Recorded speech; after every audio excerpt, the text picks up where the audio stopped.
Nama saya Fyodor Konstantinov, saya adalah Direktur Teknis Perusahaan Aeronova dan Kepala Pusat Rekayasa. Di Pusat Rekayasa kami saat ini banyak hal yang sedang berlangsung, mulai dari perancangan hingga pengembangan balon udara.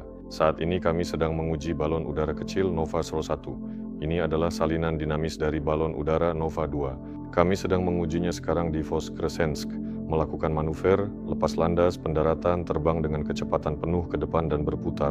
Penerbangan yang sedang berlangsung saat ini bertujuan untuk melatih sistem pilot otomatis pada pesawat nirawak bersyarat. Untuk saat ini, semua penerbangan dilakukan sepenuhnya secara manual. Dmitry Orlov bertindak sebagai pilot utama dan melatih berbagai manuver penerbangan. Para insinyur dan ahli dinamika kami telah menuliskan seluruh program untuk Dmitry, apa yang harus dia lakukan, bagaimana dia harus terbang, dan manuver apa yang harus dilakukan. Di sana ada terbang lurus dengan kecepatan maksimum, berputar dengan radius minimum, berputar dengan perangkat kemudi tambahan diaktifkan, dan berputar dengan perangkat kemudi tambahan dimatikan. Manuver hanya menggunakan ekor pesawat, lepas landas dan mendarat secara vertikal, lepas landas dan mendarat dengan jarak lari, serta taksi di landasan menggunakan baling-baling. Semua ini sangat diperlukan untuk merekam karakteristik dinamis yang kompleks dari komputer. Komputer di pesawat pasti merekam semua data penting ini. Data ini kemudian dikumpulkan dan perlu terbang sekitar 20 jam sesuai dengan program pengujian yang telah ditetapkan. Dibutuhkan sekitar 20 jam untuk mendapatkan kumpulan data lengkap demi otomatisasi lebih lanjut.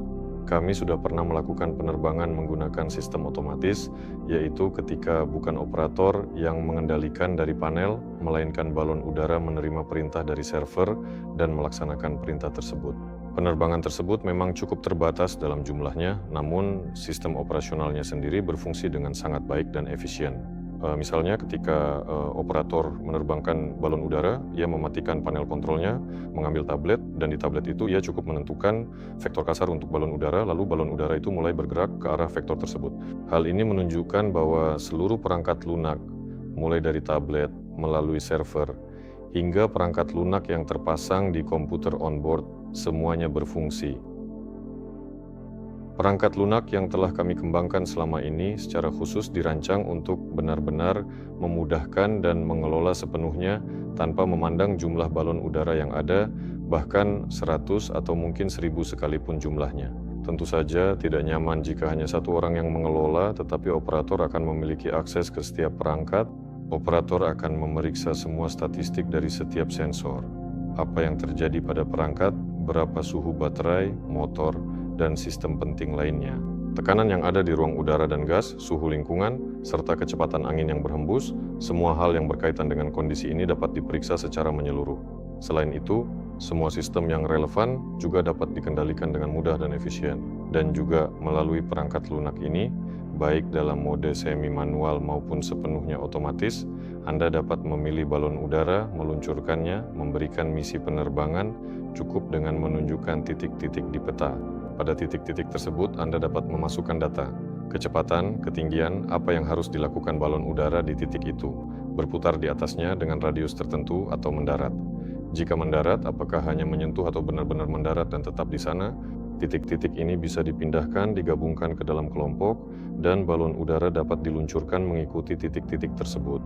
Perangkat lunaknya cukup serius dan berat, dan dalam waktu dekat kami akan mengujinya pada perangkat kecil. Semua ini diperlukan untuk perangkat-perangkat besar berikutnya.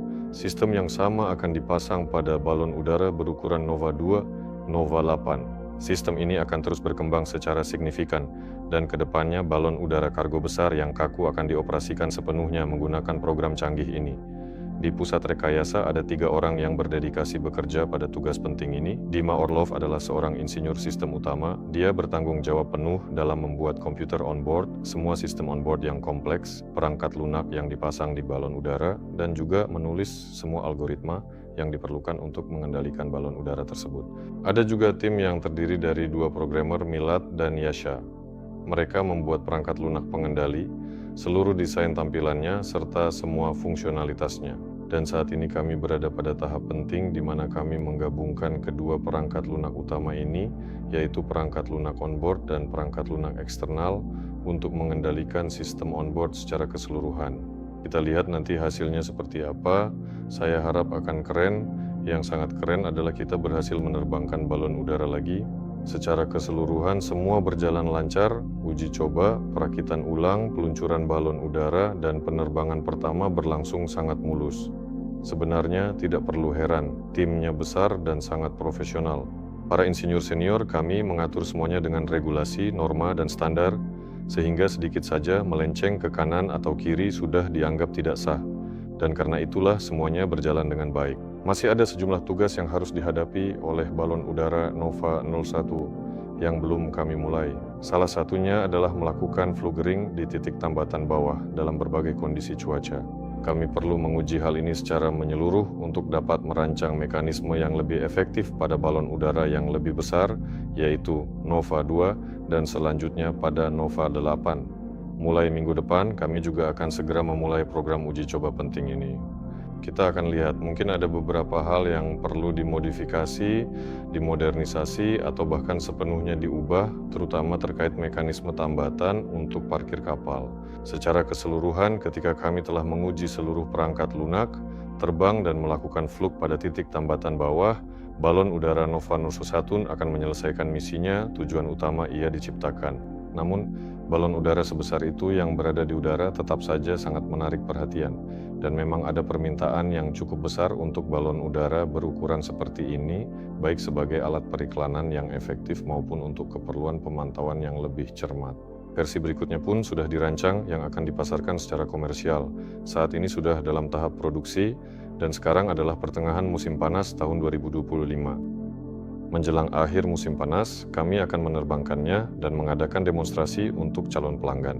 Kami berharap kalian semua bisa hadir pada saat itu. Ngomong-ngomong, dalam waktu dekat kesempatan seperti itu akan segera tersedia. Jadi, mari kita bagikan bersama-sama emosi dan kesan dari apa yang kita lihat. Bagaimanapun juga, balon udara memang tampak seperti sesuatu yang ajaib ketika berada di udara. Satu-satunya hal yang kurang baik dari pesawat kecil adalah semakin kecil ukuran pesawatnya, semakin mudah ia terpengaruh oleh hembusan angin yang kuat, turbulensi, dan sebagainya. Dan balon udara berukuran Nova 01 ini, bahkan versi komersialnya sekalipun, tetap akan sangat dibatasi oleh kondisi cuaca saat beroperasi. Sedangkan balon udara berikutnya, Nova 2, sudah bisa cukup diperlengkapi dengan tenaga sehingga dapat membuktikan kemampuannya menghadapi cuaca dan kemungkinan untuk beroperasi secara reguler. Faktor-faktor inilah yang secara signifikan menahan penyebaran komersialnya sebagai solusi transportasi dan logistik yang efektif. Dan pada Nova 2 ini kami pasti akan membuktikan semua hal tersebut dengan jelas dan meyakinkan. Kami menciptakan balon udara yang benar-benar diperlengkapi dengan tenaga penggerak, mampu bergerak di udara dengan leluasa baik saat angin, hujan, salju, cuaca dingin, maupun panas terik. Saya yakin kami akan berhasil membangun balon udara yang tahan segala cuaca dengan semua kualitas yang dibutuhkan oleh konsumen. Bahkan jika balon udara Nova 2 tidak dapat dioperasikan dalam beberapa kondisi ekstrem, balon udara berikutnya seperti Nova 8 dan Nova 35 pasti akan disesuaikan untuk menghadapi semua itu. Dan memang, balon udara dengan daya angkut besar yang perlu dibangun. Inilah mesin-mesin yang saat ini penting dan dibutuhkan untuk pasar, untuk ekonomi, untuk bisnis. Dan inilah yang sedang kami kerjakan. Saya yakin semuanya akan berjalan baik dan kami akan membangunnya. Teman-teman, tetaplah terhubung, ikuti perkembangan proyek ini. Proyek ini besar, terus berkembang, dan sangat menarik. Balon udara adalah teknologi yang luar biasa. Kami memiliki tim besar, insinyur yang solid dan kompak, mampu menyelesaikan tantangan besar dan membangun kapal udara raksasa. Jadi ikuti terus perkembangan proyek ini, berpartisipasilah dalam proyek, dukung proyek ini, bagikan informasi tentang proyek ini kepada teman, keluarga, dan kenalan Anda karena sebentar lagi akan ada demonstrasi nyata. Anda akan bisa datang, melihat teknologi ini, berpartisipasi dalam berbagai pameran, dan secara umum menjadi bagian dari gerakan seperti ini di zaman kita. Setidaknya itu sangat menyenangkan sekali. Membangun kapal udara itu sungguh keren. Jadi tetaplah terhubung dengan kami. Sampai jumpa di video berikutnya. Sampai jumpa semuanya.